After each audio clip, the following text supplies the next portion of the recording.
전직 청와대 정무수석 둘이 뭉쳤다. 여당 야당 수석 크로스. 김재원의 원, 강기정의 기, 원기옥.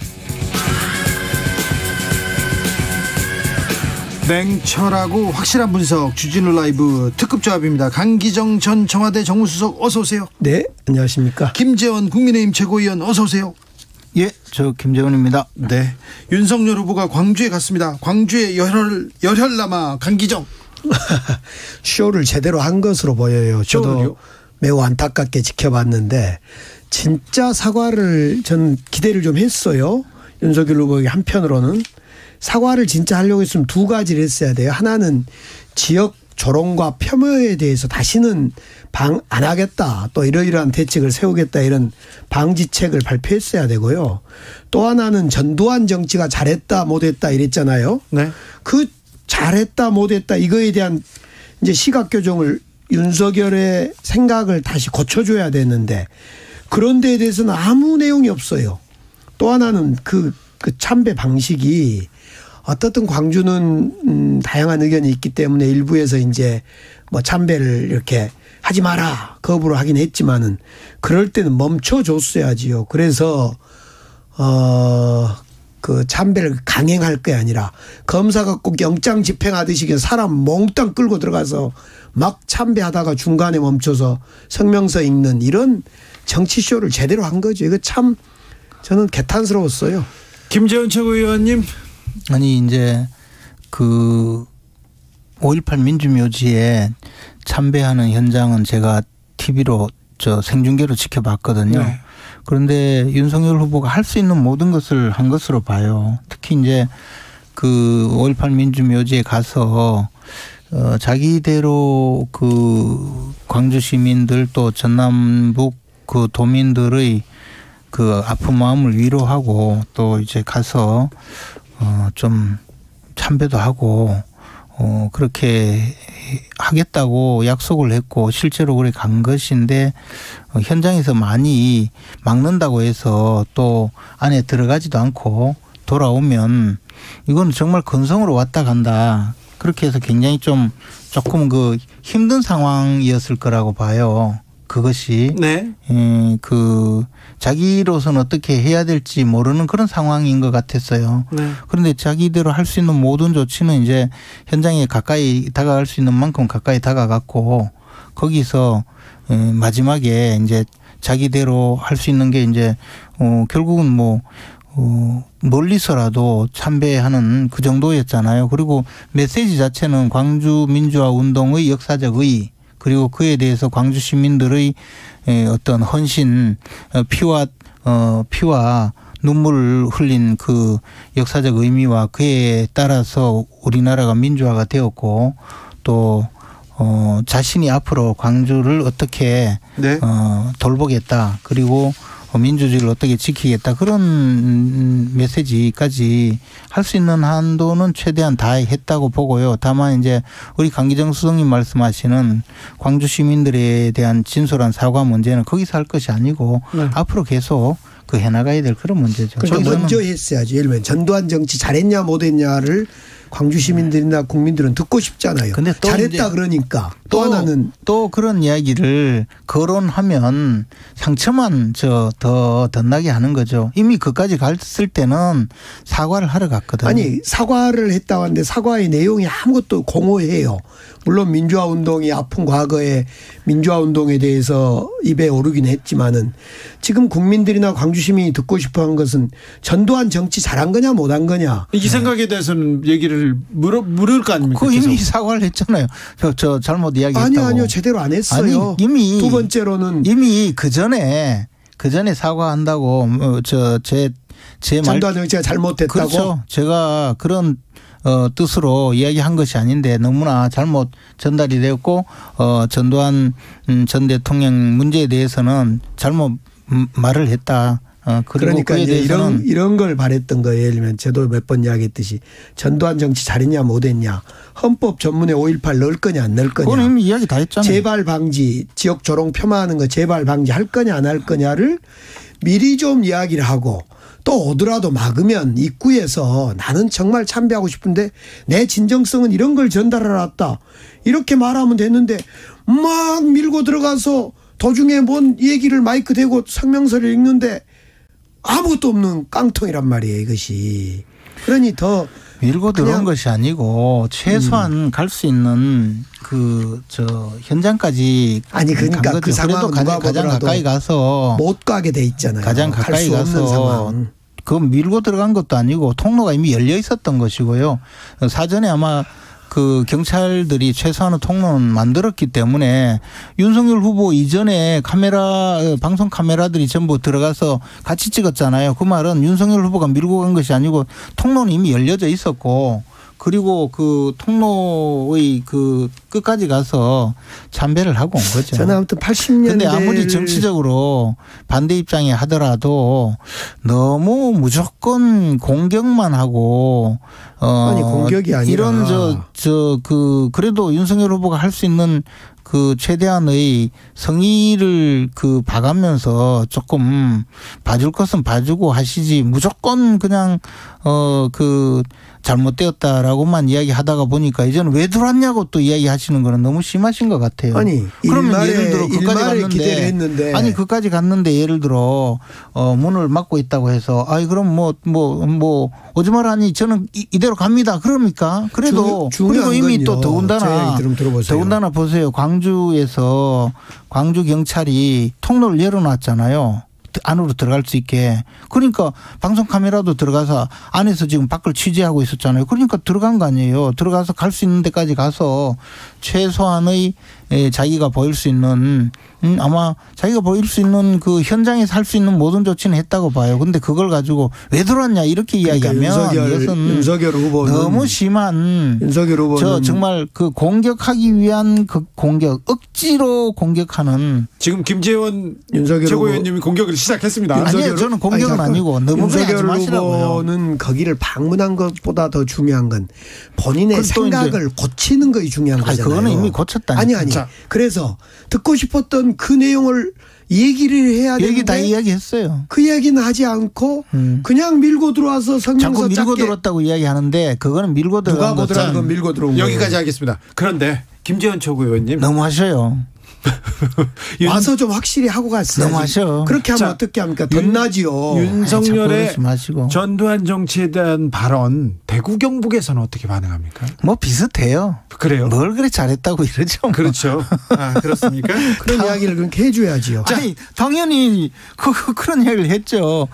전두환 전 대통령이 사실은 그 자기 모교인 대구 원고에서도 뭐 지금 환영받는 게 아니잖아요. 네. 물론 뭐 거기에 좋아하는 분들이 약간의 공간도 마련하고 하지만 네. 대구 시민들이라고 해서 뭐 전두환 전 대통령을 무조건 찬양하고 그래 하겠습니까? 그러니까 한 말씀만 드리면 광주는요 늘 일베들이 한번 젖고 가고 또 새누리당 전신 그 3인방도 젖고 가고 늘 때 되면 덫을 내는 걸 건드려요. 이걸 근본적으로 폄하와 그러니까. 조롱을 막자라는 걸 선언해 줬어야죠. 오늘 같은 날. 제가 여러 가지 형태로 제가 그런 이야기를 했고 앞으로 저뿐만 아니라 광주의 여러 정치 지도자들이나 시민들이 요구를 계속했던 것이 그거예요. 그러니까. 그거 근데 쏙 까먹고 아무것도 안 내놓고. 오늘은 그게 아니고 광주 민주 항쟁 5.18 묘지에 가서 네. 할 수 있는 그 부분을 그래서 쇼라는 거죠. 그것만 그걸 또 쇼라고 하려면 아니 그걸 하려면 뭐하러 사죄하라 했다가 사죄하는데 또 간 다음에 모독했다가 열심히 내면 되죠. 8293님께서 김재원 의원님 멘트를 너무 밀고 들어오시네요. 그건 아니고요. 강기정수님은 아주 목을 조아리기를 바라고 있네요. 0335님께서. 목을 그냥 비틀고 싶어서 말씀하시는 생각을 고치라는 이야기죠. 생각을. 아무튼 오늘 사과문을 읽었습니다. 앞으로 광주에 그리고 5월 단체한테 그리고 그게 무슨 사과문이에요, 그것이 정말. 저는 알겠습니다. 화면을 지켜보고 있었는데 화가 나서 정말. 뭘 그렇게까지. 아니요, 네. 그렇잖아요. 아무튼 계속해서 진정성을 보이셔야 될 것 같습니다. 자, 다음 김재원 최고위원님한테 좀 물어볼게요. 네. 이준석 대표가 윤석열 후보한테 비단 주머니 2개 주던데 그 안에 뭐 들어 있습니까? 비단 주머니는 그냥 상징적인 것이고. 그러니까 그 안에 뭐 들어 있어요? 그 안에는 그냥 부피를 만들기 위한 네. 보충제가 들어있죠. 그래요? 그리고 그 전에 문서로 네. 이런 것 좀 챙겨 보시라 하고 네. 여러 가지 주제로 다양한 내용으로 주신 것으로 알아요. 네. 그리고 그것을 윤석열 후보는 아주 꼼꼼히 읽어보고 또 그에 대한 답도 마련하고 있더라고요. 변선희님이 또 물어봅니다. 김재원 최고위원께 여쭤봐 주세요. 왜 40명만 탈당했다고 왜 그러셨어요? 이렇게 물어봅니다. 그거는요. 틀린 이야기가 아니고 네. 제가 이야기할 때는 네. 시도당의 집계가 되어 있지 않고 중앙당에 네. 탈당계가 접수된 게 40명이라고 하니 네. 사무총장에게 물어봤고 사무총장이 저와 이준석 대표가 있는 자리에서 네. 40명 정도 탈당했다 현재까지 네. 그렇게 대답을 해서 제가 중앙당에 접수된 것은 그렇고 시도당의 접수분은 아직 집계가 되어 있지 않다라고 언론에 말씀을 드렸는데 그 방송이 나간 후에 이준석 대표가 곧바로 시도당에 집계를 해서 그게 아니라 이만큼 나갔는데 무슨 소리냐 이렇게 해서 그 차이가 난 것뿐이지 제가 뭐 틀린 이야기 한 것은 아니었고요. 그렇군요. 그러니까 뭐 결국에는 청년들이 대거 탈당하는 걸 감추려다 들통난 거 그게 아니에요? 아니고 대거 탈당이 아니라 지금도 탈당보다는 그 입당 숫자가 많다고 제가 또 미심쩍어서 오늘도 방송하러 올 때 사무총장에게 다시 물어봤고 입당이 다만 많습니까? 탈당보다? 그건 거석당원이라면서 그 뭐랍니까? 우리로 말하면 권리당원이 아니라 그냥 일반 당원. 그것도 말이 안 되는 게 그럼 이준석 대표가 거짓말 안 해? 아니에요. 그게 아니고 입당하면 3개월 당비를 내야 예. 그 책임 당원이 그때부터. 되잖아요. 예, 예. 그러니까 지금은 당비를 내는 당원이 들어와도 책임 당원의 자격을 얻지 못하죠. 그런데 그거는 뭐 그런 것이 중요한 것이 아니고 전체적으로 입당 탈당 숫자를 보면 그래도 아직도 입당한 숫자가 많고 전당대회에 다만 청년들 2030 세대는 조금 탈당한 분이 더 많아요. 그러니까 네. 굉장히 우리로서는 참 안타깝고 네. 어려운 일이고 또 하나는 그분들을 붙들지 못하는 당을 빨리 좀 더 청년들이 더 애정을 가질 수 있도록 만들어가는 것이 저희들 숙제죠. 그렇죠. 청년들의 마음을 좀 잡는 게 민주당도 숙제고요. 민주당이 더 큰 숙제를 가지고 있어요. 민주당은 따져보면 그렇죠. 20대 엑소더스가 일어나 있을 거예요. 벌써 20대 남성들은 지난 한 1년 동안 탈당이 뭐 제가 청와대에 있어 수십만 아닌가요? 20대 거기는. 남성들은 네. 아무튼 우리 정부에 대해서 네. 호의적이지 않아요. 그래서 그들을 위한 여러 가지 주택 정책이나 전 국민이 호의적이지 않아요. 그런 주식 보유에 대한 세제 혜택 등등의 공약을 지금 내놓고 있죠. 네. 근데 전 국민이 호의적이지 않아요. 그렇지 않아요. 그런데 근데 지금 국민의힘도 그렇고요. 국민의힘을 지지한다. 홍준표 후보를 지지한다고 했던 사람들은 명확하게 2030 남성입니다. 그런데 이재명 후보도 2030 남성을 위해서 향해서 메시지를 냅니다. 왜 남성만 바라봅니까? 아니 이제 그게 지금 저는 그것도 잘못이라고 봐요. 그러니까 이제 이게 이제 소위 2030 세대들이 많이 활동하는 커뮤니티가 조금 이른바 반페미 성향의 네. 글들이 많거든요. 네. 그렇다고 해서 우리 국민 중에 2030 여성들은 또 이제 관심사가 다르고 남성들도 관심사가 다르다고 하더라도 전 국민들에게 공감할 수 있는 여러 가지의 정책 대안이든 또는 정책인 이슈든 끌고 가는 노력이 필요한 것이지 2030 세대의 남자만 타겟으로 잡고 어떤 일을 벌이겠다고 하는 것은 네. 사실은 조금 저는 어떤 국민정당으로서의 기본 자세에서도 문제가 있고 설사표에 조금 도움된다고 하더라도 꼭 그렇게 갈 수는 없을 거라고 그렇죠. 생각합니다. 예. 말씀은 그렇게 해도 사실은 젠더 갈등을 교묘히 이용했던 것이 이준석 대표고 이준석 대표가 그 젠더 갈등을 통해서 남성들의 지지층을 끌어오는 여러 가지 발언도 했었고 이준석 대표가 그렇게 했다고 생각하지 않고 다만 이준석 대표는 오히려 2030 세대 중에서 2030 남성 세대에 예. 스스로가 조금 더 친화적이죠. 자기가 남자고 그에 대해 관심이 많을 뿐이지 그걸 이용해서 무슨 표를 노렸다든가 그렇지 않아요. 국힘당은 훨씬 더 남성에 대한 젠더 갈등을 통해서 남성의 호소력을 더 많이 한 것 같고 사실은 않아요. 이재명 후보가 내놓는 주택 정책이나 주식 보유 그 세제 혜택 이런 걸 보면 남녀 뭐 차별을 두거나 이러지는 않습니다. 단지 남성들이 더 군입대 문제도 있고 그래서 예민하게 네. 더 반응해서 네. 예, 그들에 대한 더 호소를 하고 있는 거죠. 2565님께서 아까 당원 탈당 러시 관련된 얘기할 때 문자가 왔습니다. 그럼 이준석 대표가 나빴네. 아주 재원 아재를 혼쭐을 내주더만 아유 정신 차리라고 이준석 대표 얘기. 아니 제가 이제 그 대표가 이제 그런 자료를 만들었으면 저에게 좀 알려주면 또 그거 맞춰서 하지. 제가 무슨 딴 이야기가 아니고 그 상황은 우리가 공개하자고 이야기를 해서 공개한 건데 네. 그러나 이제 보니까 탈당한 분들이 이만큼 많다고 네. 또 저에게 알려주셨으면 당연히 그렇게 또 이야기를 했겠죠. 알겠습니다. 근데 자. 국민의힘 선대위 잘 가고 있습니까? 윤석열 후보 생각은요? 이준석 대표 생각은요? 그리고 김종인 전 비대위원장은요?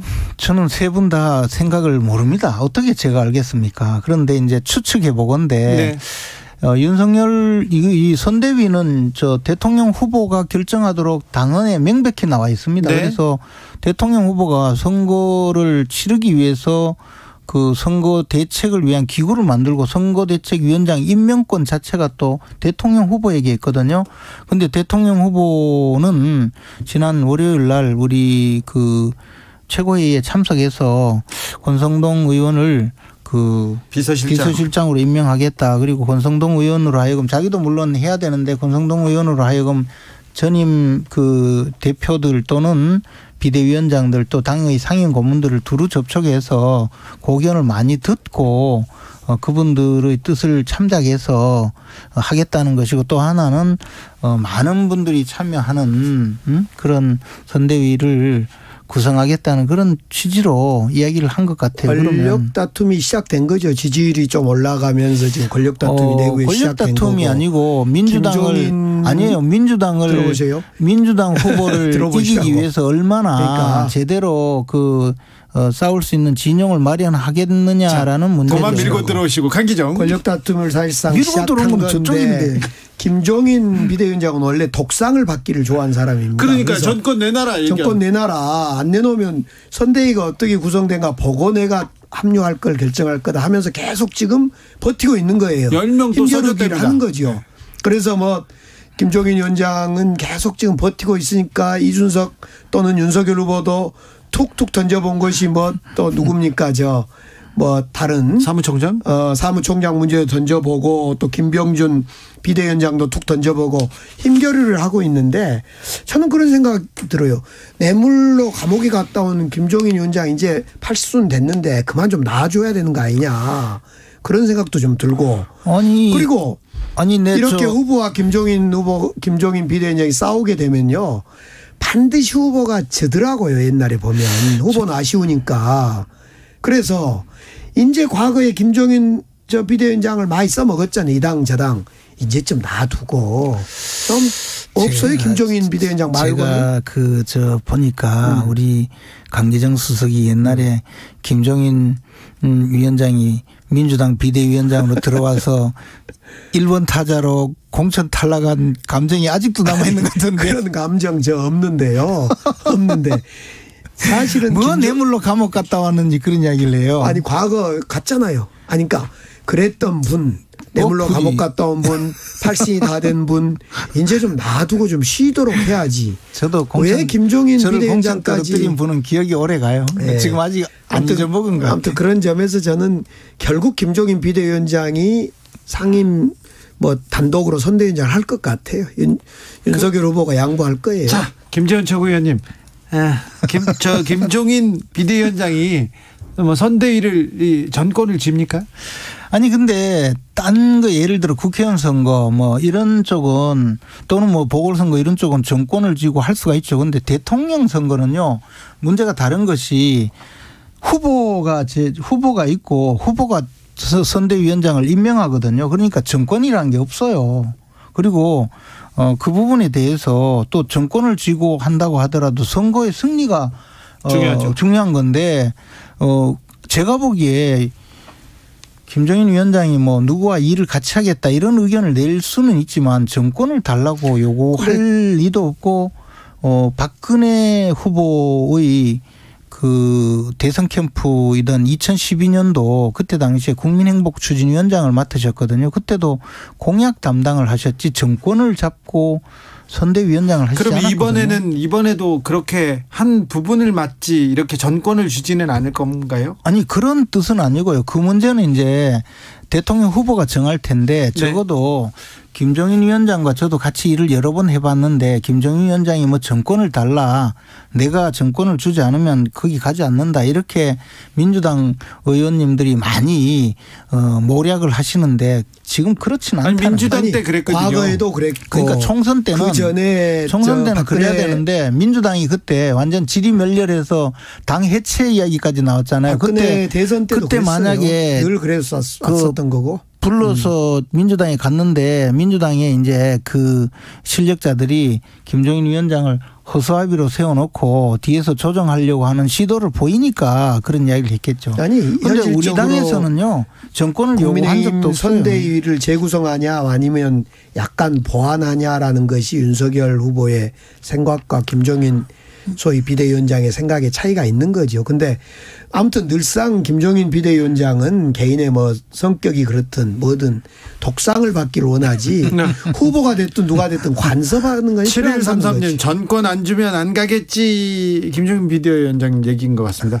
아무튼 윤석열 후보의 리더십이 지금 시험대에 올라와 있습니까? 아니요. 윤석열 후보의 리더십은 이미 그 빛나고 있죠. 빛나고 있어요? 이 부분에 대해서 덥석 뭐 한쪽으로 어떻게 결정하지 않고 지금 당의 그 어른들 상임 고문 또는 과거 당대표 지냈던 분들 이야기를 듣고 당 내에서는 지금 정치력을 잘 발휘하고 있습니까? 그렇습니다. 그래요? 네. 지금 컨벤션 효과에 묻혀서 윤석열 후보의 지지율이 오르기 때문에 이런 내부의 다툼이 잘 드러나지 않고 있는데. 다툼이 없어요. 아니 다툼이 있잖아요. 지금 선대위를 구성을 못하고 있잖아요. 실제로. 아니 그거는 지금 비서실장 하나 권선동 비서실장 한 명 지금 임명하고. 당선된 지 며칠 됐다고. 민주당은 뭐 보니까 뭐 하다가 안 되니까 그냥 저 의원들 전원을 꾸겨 넣어가지고 선대위라고 이름은 들어놓고 뭐 그래서 사실상 지금 후보 혼자 다니더만. 권선동 비서실장도 장제원 비서실장으로 교체를 애초에 생각했는데 교체됐다 이런 이야기가 나오던데 어떻든 그 김종인 비대위원장 문제를 것도 아니고 저도 모르는 정리하지 않으면 정리가 잘 안 되겠죠. 네. 그런 그 권성동 비대위원장을 정리해. 김종인 비대위원장. 김종인 비대위원장. 근데 이준석 대표가 말한 하이에나 파리 때는 누구예요? 일단 저는 캠프에 있지 않기 때문에 저는 아닙니다. 그 알겠어요. 천만 다행이에요. 네, 캠프에 있었던 사람이.